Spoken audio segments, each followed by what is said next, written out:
I had wanted to do a Lovecraft short for some time, and I actually had written a script for the Dunwich Horror when I read the music of Erich Zann. The story is about a viol player whose music drives a university student sort of to the portal of another world. The viol is a Baroque instrument. It's more or less the predecessor to the cello. It has 6 strings instead of 4, and it's played a little differently, but that's essentially what it is. In his story, Lovecraft may have been using the word viol to mean a cello. In fact, one of his letters, he refers to Erich Zann as a cellist. So we went ahead and used a cello for his instrument, even though we thought briefly about using a viola da gamba, an actual viol. The movie doesn't have a lot of locations.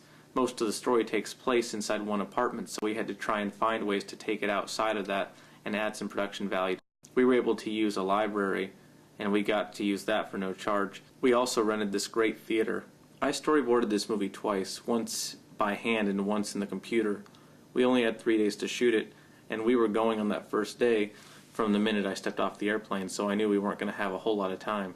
Storyboarding gave me the opportunity to see the movie not just in my head, but also on paper, and to sort of figure out where I was going to put the camera, where I was going to have people move.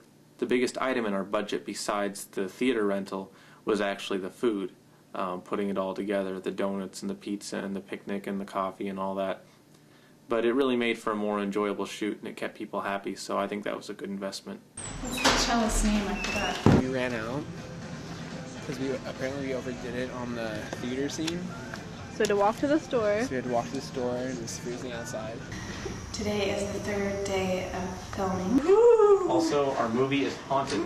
It's been a fun 3 days, tromping around the city with Gabe and seeing his vision come to life. And today we're all packed into my teeny little apartment, like sardines, but it's working out pretty well.